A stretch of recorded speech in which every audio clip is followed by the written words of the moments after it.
Jawatankuasa Siasatan Bebas telah memanggil 17 individu berhubung kes gangguan seksual. Majlis Sukan Negara MSN akan meneliti secara perinci isu gangguan seksual. Kertas siasatan mengenai dakwaan pencabulan seksual dan seks luar tabi'i membabitkan pelajar di Mahat Tafiz. Seorang buruh kasar dijatuhkan hukuman penjara keseluruhan 40 tahun dan 20 sebatan oleh Mahkamah Session Sungai Petani Kedah atas 3 kesalahan merogol anak kandungnya berusia 13 tahun. Suspek yang terlibat dalam jenayah gangguan seksual dalam LRT baru-baru ini berjaya ditahan pagi tadi.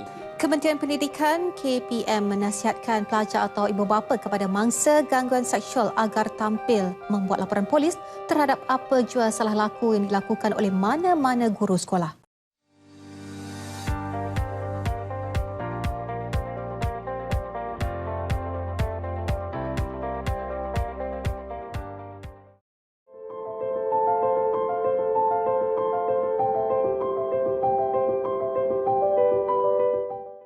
Hai Aina. Hai Nas. Hai semua. Hai semua. Okey, hari ini kita akan membincangkan satu topik yang cukup dikenali ramai, iaitu sexual harassment ataupun gangguan seksual. Sexual harassment ataupun gangguan seksual ini seringkali disebut-sebut, diperkatakan oleh rakyat yang umum. Tapi apakah sebenarnya gangguan seksual ataupun sexual harassment ini? Sebab kadang-kadang kita fikir, ini sexual harassment ke? Okey, jadi definisi gangguan seksual ini merupakan perlakuan yang kurang disenangi melalui kata-kata, visual, isyarat, sentuhan, psikologi yang berunsurkan seksual. Betul Aina, daripada definasi sexual harassment tadi sebenarnya kita boleh klasifikasikan sexual harassment ini. Dan salah satu contoh yang saya boleh berikan adalah gangguan seksual secara lisan dan gangguan seksual secara bukan lisan. Gangguan seksual secara lisan adalah lebih common di Malaysia di mana pelaku akan memberikan kata-kata atau kenyataan yang kurang selesa. Sebagai contoh macam, "Hey Aina, bibir you nampak seksi lah." Ataupun, "Hey Aina, you nampak kurus, badan you nampak cantik." You know, perkataan macam ni, kenyataan macam ni membuat kita rasa tidak selesa. Betul, tak selesa. Tetapi pelaku, mereka fikir this is something macam compliment, pujian, yang sebenarnya ini adalah sesuatu yang menyebabkan kita tidak berasa selesa dan kita tidak suka perkara tersebut. Dan contoh bagi gangguan seksual secara bukan lisan adalah di mana pelaku menggunakan macam tangan untuk memberikan isyarat atau mengelipkan mata, membasahkan bibir. Oh, ni jap Nas. Ni yang macam isyarat yang kalau macam like anda semua mesti tahu yang buat bunyi macam tikus-tikus. Betul, yang tu juga salah satu contoh gangguan seksual secara bukan lisan.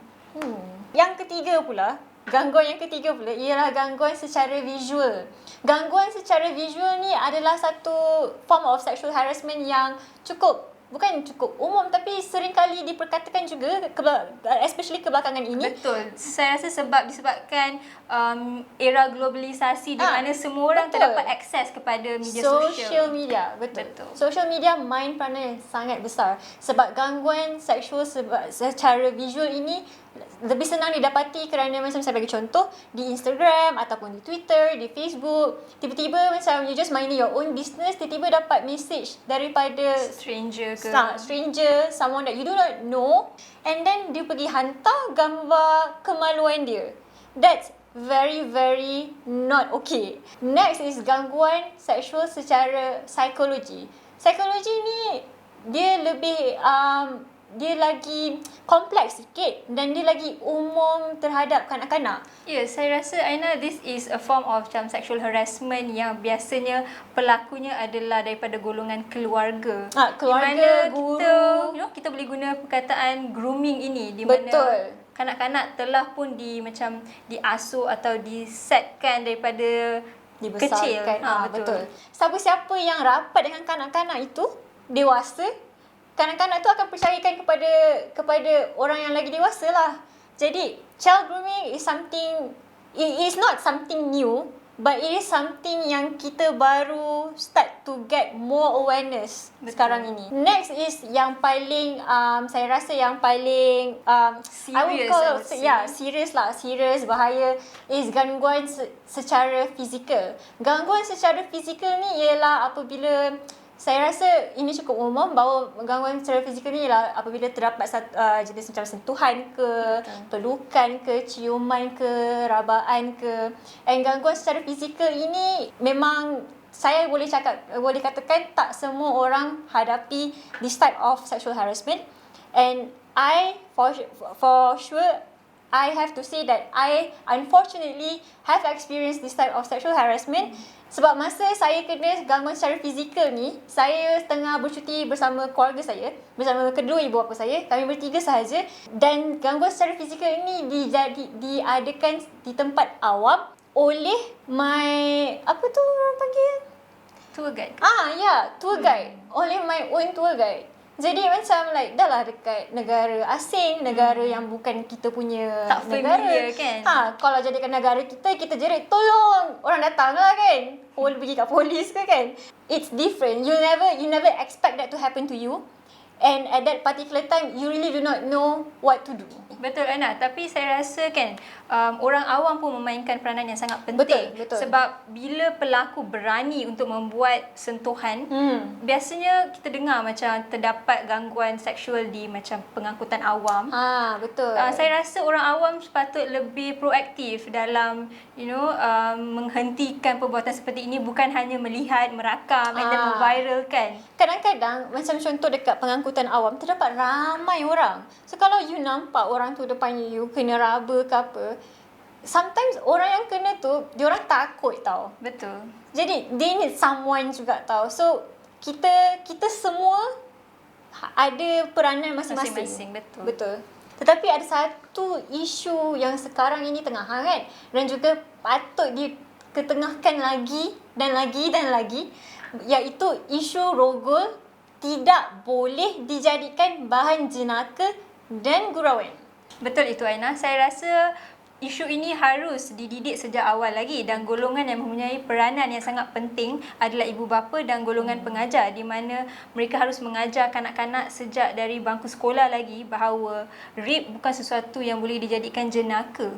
Betul. Peranan ibu bapa ataupun penjaga kepada kanak-kanak tersebut haruslah membagi peranan bahawa membuatkan to create an understanding to the children pasal awareness in regards to sexual harassment, tentang rogol, kerana kanak-kanak ni they got exposed to social media terlalu awal. Betul, dan saya rasa paling penting ibu bapa dan pengajar juga harus mendidik anak-anak bahawa golongan yang telah dirogol ini pun kita tidak harus mengasingkan, menyisihkan mereka. Oh, Nas, ingat tak ada satu news tu yang pasal isu guru, dia gurau kotor dekat this one pelajar perempuan, and then pelajar perempuan tu dapat ugutan rogol daripada pelajar sekolah tersebut.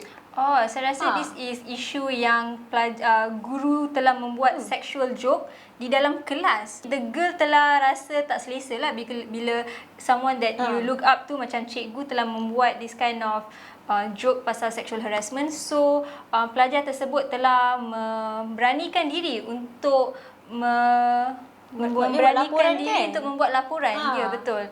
Dan actually Aina, bila saya in sekolah rendah, got this one teacher telah mengambil kesempatan where dia sebenarnya sentuh my neck and my hair. At that point saya memang rasa tak selesa, and saya tahu this is not betul. Tapi I was so young, saya tak tahu saya nak buat apa pun. Like masa tu bila? Like saya sekolah rendah, maybe like standard 1 or standard 2. So saya tak tahu what is sexual harassment pun at that point of time.